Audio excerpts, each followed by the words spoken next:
ABP Ganga, खबर आपकी, जुबान आपकी। और कोरोना वैक्सीन की अब हम बात करेंगे। कोरोना वैक्सीन की पहली खेप नोएडा पहुंच गई है। भारी सुरक्षा के बीच इसे नोएडा लाया गया है। सीएमओ ऑफिस में बने स्टोरेज में वैक्सीन रखी गई है और सीएमओ ऑफिस से ही सभी केंद्रों पर इसे भेजा जाएगा। तो मेरठ से सीधे कोरोना की जो वैक्सीन है वो नोएडा लाई गई और सीएमओ ने सील तोड़कर वाहन से वैक्सीन को निकलवाया। सेक्टर 39 सीएमओ कार्यालय पर ये वैक्सीन लाई गई। और बड़ी खबर भदोही से भी है, जहां पर स्वास्थ्य विभाग की बड़ी लापरवाही सामने आई। भदोही की जगह बरेली पहुंची कोरोना की वैक्सीन की 6480 डोज भदोही पहुंचनी थी, लेकिन ये बरेली पहुंच गई। 16 जनवरी से शुरू हो रहा है टीकाकरण अभियान, लेकिन यहां पर एक गड़बड़ी सामने आई है कि भदोही में स्वास्थ्य विभाग का जिस तरीके से लापरवाह रवैया सामने आया, इसमें वैक्सीन कहीं की कहीं पहुंच गई। 16 जनवरी से देश भर में होने वाले वैक्सीनेशन को लेकर तैयारियां प्रदेश भर में जोर शोर से चल रही हैं। हर जिले में वैक्सीन पहुंचाई जा रही है। कई जिलों में वैक्सीन पहुंच चुकी है, तो कई जिलों में आज से कल तक वैक्सीन पहुंच जाएगी। हम आपको SCR तस्वीरें दिखा रहे हैं। और उत्तर प्रदेश के अलग अलग शहरों में कोरोना वैक्सीन पहुंचने का सिलसिला जारी है। आगरा और अलीगढ़ मंडल के 8 जिलों के लिए कोविशील्ड की 9950 डोज पहुंच गई हैं। डिपो में वैक्सीन को आइस लाइन रेफ्रिजरेटर में रखा गया है। इंतजार की घड़ियां खत्म हो चुकी हैं।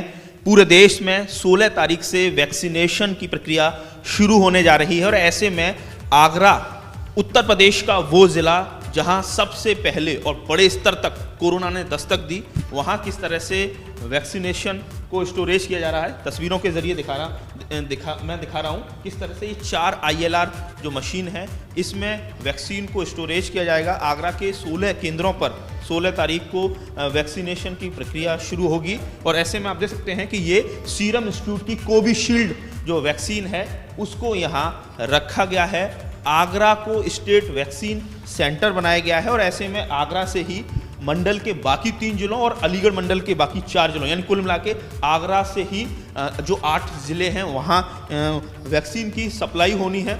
कुल मिला के 99,500 डोजेज वैक्सीन आगरा में आई है, जिसमें आगरा में 26,280 डोज आगरा को अलॉट हुई है। तो कुल मिला के आगरा की बात की जाए तो फर्स्ट फेज में यहाँ 18,000 करीब 19,000 के करीब यहाँ हेल्थ केयर वर्कर हैं और उस हिसाब से जो वैक्सीन यहाँ पहले लॉट में मिली है वो पूरी तरह से पर्याप्त है और इसको लेकर 2 बार ड्राई रन भी हो चुका है। तो कुल मिला के कहा जाए 16 तारीख के लिए आगरा का प्रशासन और स्वास्थ्य विभाग पूरी तरह से तैयार है। और आप देख सकते हैं कि जो ILR जो मशीन है जहां इसमें वैक्सीन को रखा जाना है कोविशील्ड को, वो भी पूरी तरह से तैयार है। लगातार मीटिंगों का दौर जारी है। तो कुल मिला के आप देख सकते हैं किस तरह से सिक्योरिटी को भी यहाँ डिप्लॉय किया गया है।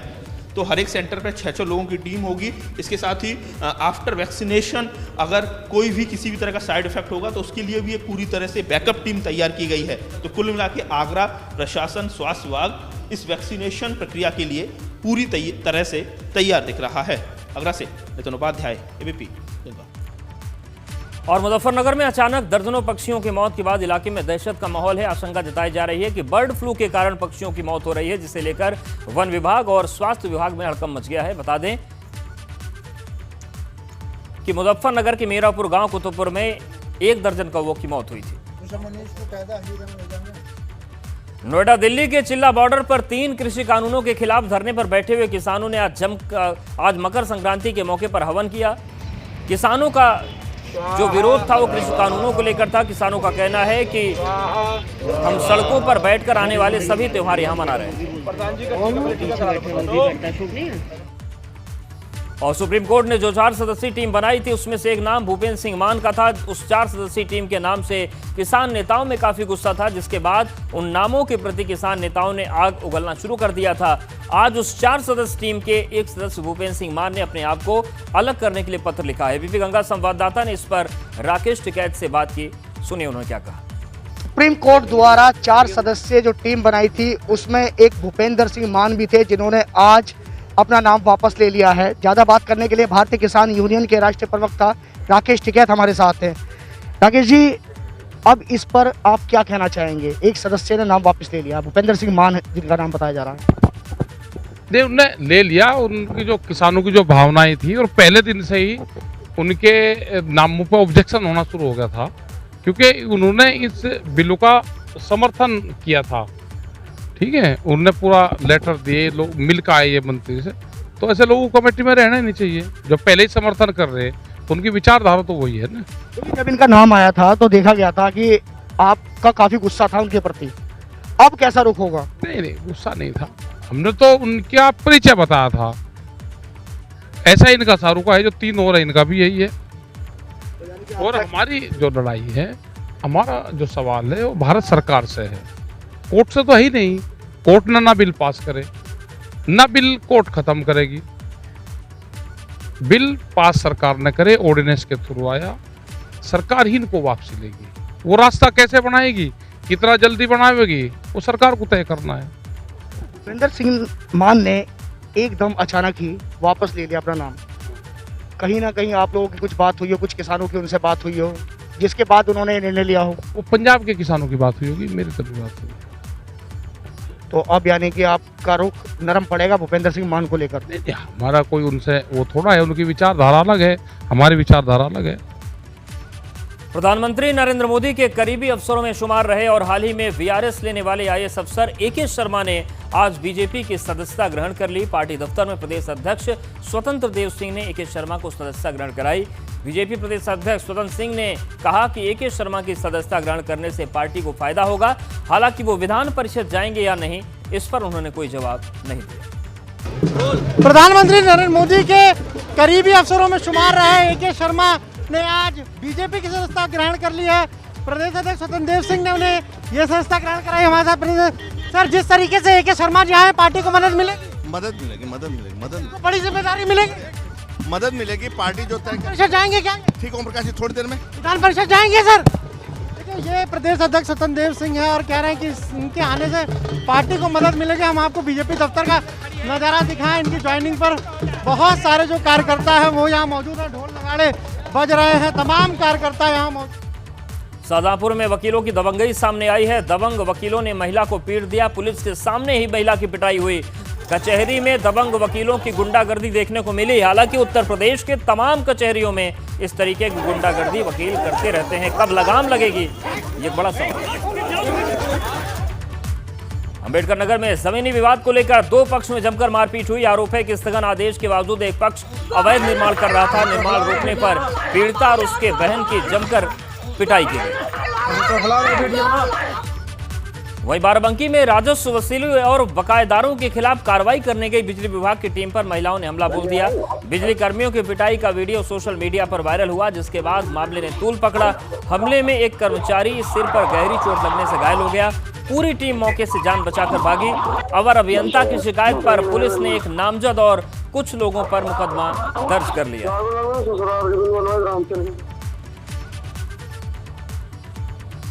और मथुरा में घने कोहरे के चलते भीषण हादसा हो गया। यमुना एक्सप्रेसवे पर 6 से ज्यादा वाहन भिड़ गए।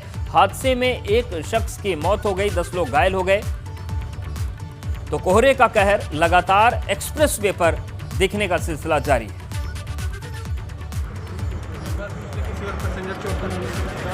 पता कर लो। ग्रेटर नोएडा में भी भीषण सड़क हादसा हुआ। ईस्टर्न पेरिफेरल हाईवे पर कई वाहन टकरा गए। घने कोहरे के चलते हाईवे पर सड़क हादसा हुआ। हादसे के बाद हाईवे पर लंबा जाम लग गया। दादरी थाना क्षेत्र के ईस्टर्न पेरिफेरल का ये पूरा मामला है।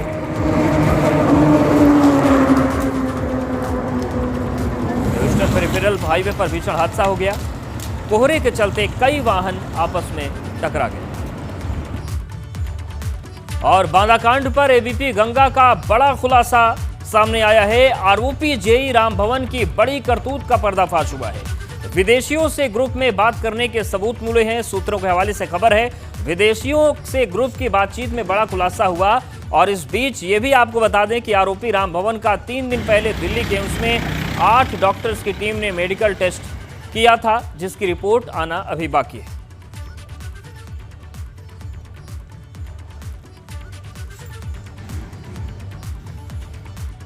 तो सीबीआई ने जेई को खुद ट्रेस किया था और इस मामले में अब लगातार बड़े खुलासे हो रहे हैं। और आगरा में नहर विभाग की लापरवाही की वजह से किसानों को काफी नुकसान उठाना पड़ रहा है। सैकड़ों बीघा किसानों की फसल जलमग्न हो गई। कटान की वजह से किसानों की गेहूं, सरसों, आलू और जौ की फसल जलमग्न होकर खराब हो गई। ग्रामीणों की सूचना पर नहर विभाग का कोई कर्मचारी नहीं पहुंचा, जिसकी वजह से ग्रामीणों में नाराजगी।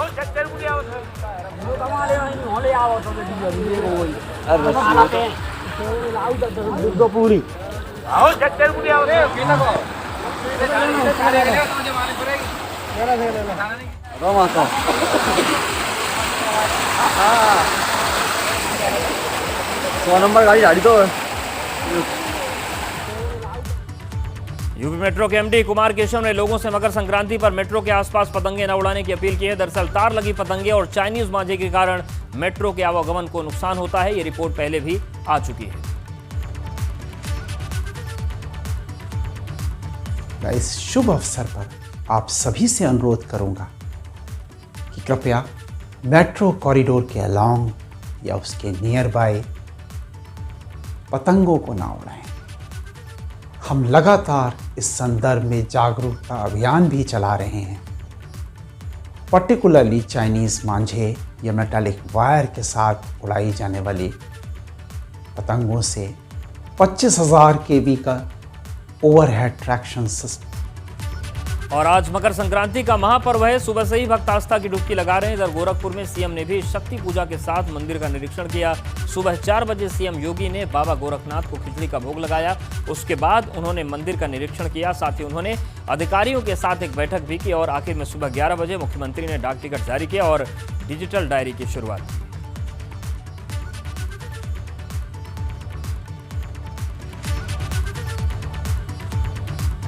और मथुरा में कोहरे का फायदा उठाकर कुछ चोरों ने हथियार के दम पर स्कॉर्पियो कार और मोबाइल लूट ली। लूट की घटना को अंजाम देने के बाद चोर फरार हो गए। सभी लुटेरों ने पुलिसकर्मी बनकर लूट की घटना को अंजाम दिया। बदमाश अपने आप को पुलिस वाला बताते हुए गाड़ी के कागजात और गाड़ी को चेक करने लगे। पीड़ित सुमित से चाबी लेने के बाद बदमाश हथियारों के दम पर गाड़ी, मोबाइल और नकदी लेकर फरार हो गए।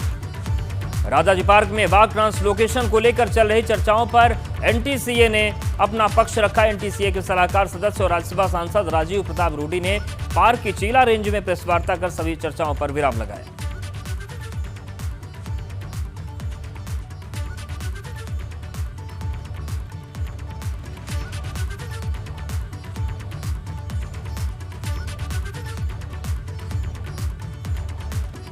और बर्ड फ्लू को लेकर उत्तराखंड में हाई अलर्ट है। कोटद्वार में कुछ रोज पहले 2 मृत कौवे मिले थे, जिसके बाद से पौड़ी में भी प्रशासन अलर्ट है। डीएम की तरफ से टीमें बनाई गई हैं जो चप्पे चप्पे पर निगरानी कर रही हैं।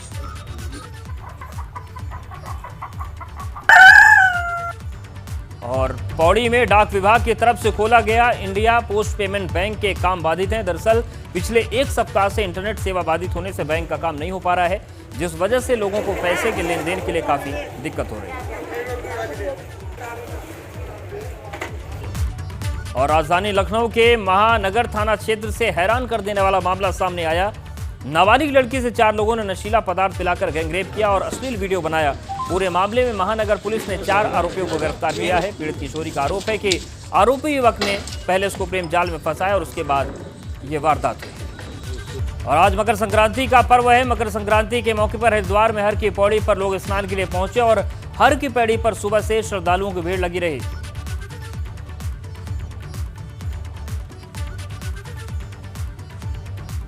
तो 2 तस्वीरें आपको हम दिखा रहे हैं। मकर संक्रांति पर बड़ा स्नान हुआ। हालांकि कुंभ की नोटिफिकेशन जरूर जारी नहीं हुई है, लेकिन कुंभ काल शुरू हो गया है। और दूसरी तस्वीर हम आपको दिखा रहे हैं, धर्मनगरी में सुरक्षा के कड़े इंतजाम हैं। तो एक तरफ बड़ी संख्या में श्रद्धालुओं ने स्नान किया, वहीं पर पुलिस ने भी, प्रशासन ने भी अपनी व्यवस्थाओं को देखा कि कुंभ में किस तरीके से व्यवस्थाएं संभाली जाएंगी।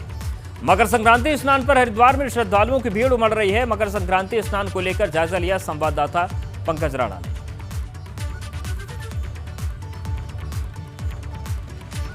मकर संक्रांति के स्नान के लिए हरिद्वार लाखों की संख्या में श्रद्धालु पहुंच रहे हैं और जिस चौराहे पर मैं खड़ा हूं ये चंडी घाट का चौराहा है। अमूमन इस चौराहे पर भारी संख्या में वाहनों की आवाजाही हुआ करती थी, लेकिन आज क्योंकि पूरा ट्रैफिक प्लान बदला गया है हरिद्वार का और यहाँ आप देख सकते हैं कि जो पुलिस फोर्स है वो यहाँ पर मौजूद है, तैनात है, ताकि किसी को किसी तरह की कोई दिक्कत ना हो। पूरी तरह से चप्पे चप्पे पर पुलिस फोर्स को तैनात किया गया है, रूट डाइवर्ट किए गए हैं। और जो ये चौराहा है यहाँ पर अक्सर भीड़ होती थी और जाम की स्थिति भी बन जाया करती थी, लेकिन क्योंकि आज पूरा ट्रैफिक जो है वो डाइवर्ट किया गया है, इसलिए आज भारी संख्या में वाहनों की अंदर आवाजाही नहीं है। रविकांत सेमवाल जी जो इंस्पेक्टर हैं LIU के, वो हमारे साथ में मौजूद हैं। उनसे हम जानते हैं सर किस तरह की व्यवस्थाएं यहाँ तैयार की गई हैं और क्या आपको लग रहा है कि चौराहे पर आज, क्योंकि अमूमन यहाँ पर बहुत भीड़ होती थी लेकिन आज ज़्यादा नहीं लग रही है अभी जो है हमारे फ्लाईओवर चलने से जो है चंडी चौक जो है जाम मुक्त हो गया है और बहरहाल जो गाड़ियाँ यहाँ पार्क होती थी ज़्यादातर टैक्सी वगैरह या ऑटो विक्रम, तो इनको हमने जो है नीलधारा में भेज दिया है।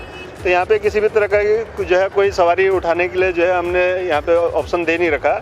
और जितने भी बाहर से टूरिस्ट आ रहे हैं तो उनके लिए जो ट्रैफिक प्लान बनाया तो उसमें चमगादड़ टापू जो है पहली पार्किंग है, अगर वो बढ़ जाती है तो उसके बाद जो है मोतीचूर पार्किंग और जो है हमारी जो है ये धोबी घाट पार्किंग जिसे कहते हैं हम, पंडित दीनदयाल उपाध्याय पार्किंग, वहाँ पार्क करेंगे। अगर उसमें भी जो है भर जाने के बाद जो है तब बैरागी कैंप वगैरह पार्किंग। अमूमन क्योंकि ये देखा गया सर कि जो ये चंडी घाट चौराहा है यहाँ पर पूरी तरह से आवाजाही देहरादून, रुड़की और इधर धामपुर या नजियाबाद से आने वाले वाहन इस रूट से आते हैं, तो यहाँ अक्सर भीड़ हुआ करती थी। लेकिन आज क्योंकि स्नान भी है तो जो रूट डाइवर्ट किया, इसी वजह से लोगों की आवाजाही कम है यहाँ। हाँ, पहले से ही जो है मीडिया में ये चीज़ जो है हमारे फेसबुक के माध्यम से और जो है न्यूज़ चैनल के माध्यम से और जो है प्रिंट मीडिया के माध्यम से जो है सभी लोगों को ये बता रखा है कि पहाड़ से जो भी लोग ऋषिकेश से दिल्ली जाएंगे तो बाय देहरादून होते हुए जाएंगे, और जिसको जो है ऋषिकेश की तरफ से नजीबाबाद की तरफ या नैनीताल की तरफ जाना है तो वो बाय चीला मार्ग से जाएंगे। तो इस वजह से जो है चौराहे पे जो है भीड़ नहीं है, क्योंकि लोगों को समय से जो है जानकारी मिल रखी है। समय से लोगों को जानकारी दे दी गई थी ताकि जो हरिद्वार श्रद्धालु स्नान करने के लिए आएंगे उन्हें किस तरह की दिक्कत ना हो।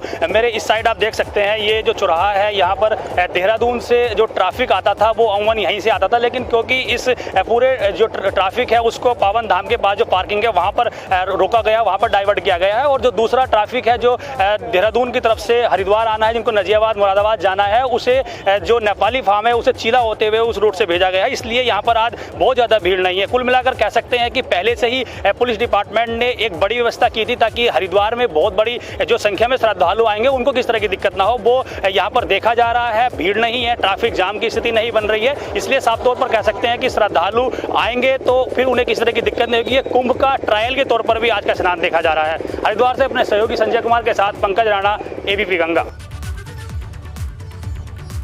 उधर मकर संक्रांति स्नान को लेकर ऋषिकेश में भी त्रिवेणी घाट पर बड़ी संख्या में श्रद्धालु मौजूद हैं। सुबह से ही लोग गंगा में डुबकी लगाने के लिए पहुंच रहे हैं। दोपहर का समय हो गया है मगर अभी भी त्रिवेणी घाट पर अच्छी खासी भीड़ है। मकर संक्रांति पर खिचड़ी दान की परंपरा है। और मकर संक्रांति का पर्व जो है आज के दिन सूर्य उत्तरायण होता है। अभी तक सूर्य दक्षिणायन था, आज के दिन से सूर्य मकर राशि में प्रवेश करता है और उत्तर दिशा की ओर सूर्य की किरणें सीधे पड़ने लगती हैं। इसलिए इस पर्व को महापर्व के रूप में भी मनाया जाता है। उधर CM त्रिवेंद्र रावत ने भी प्रदेशवासियों को मकर संक्रांति की बधाई दी है। आप सभी को मकर संक्रांति के पावन पर्व की हार्दिक शुभकामनाएं। तो उन्होंने शुभकामनाएं दी हैं और सभी के मंगल की कामना की है।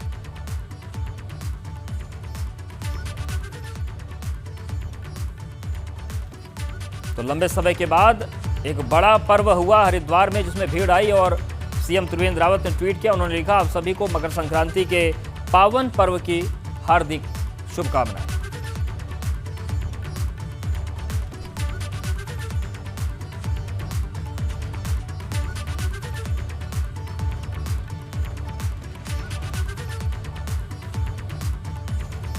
मकर संक्रांति स्नान पर शहर में सुरक्षा के कड़े इंतजाम किए गए हैं। पूरे मेला क्षेत्र में करीब 90 CCTV के जरिए मॉनिटरिंग हो रही है।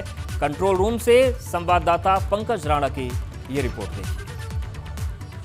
मकर संक्रांति स्नान को लेकर पुलिस जहां बाहर सड़कों पर मुस्तैद है, वहीं एक तस्वीर हम आपको दिखा रहे हैं। ये पुलिस का कंट्रोल रूम है जहां से पूरा जो मेला है वो कंट्रोल किया जा रहा है। ये मेला प्रशासन का कंट्रोल रूम बनाया गया है। यहाँ पर जो पूरा ट्रैफिक प्लान है वो भी देखा जा रहा है और खासकर जो आज नज़र है वो हर की पैड़ी पर नज़र है कि किस तरह से वहाँ पर यात्री आ रहे हैं, किसको किसी तरह की कोई दिक्कत तो नहीं हो रही है। ये सभी चीज़ें यहाँ से कंट्रोल की जा रही हैं। ये एबीपी गंगा पर एक्सक्लूसिव तस्वीरें हैं जो कंट्रोल रूम की हैं और इसमें खास बात यह है कि क्योंकि आज बहुत ज़्यादा क्राउड है और क्राउड की वजह से ये पीछे जो पूरी स्क्रीन लगी हुई हैं, सबसे बड़ी जो स्क्रीन आप देख रहे हैं ये इसमें 4-6 विंडो बनी हुई हैं जिसमें पूरी तरह से देखिए जो ट्रैफिक है उसको कंट्रोल किया जा रहा है। यहीं से बैठकर किसी तरह की कोई दिक्कत तो नहीं है। उसके अलावा जो हर की पैड़ी की जो तस्वीरें हैं वो अलग अलग यहाँ पर देख रहे हैं किस तरह से पूरी कंट्रोल।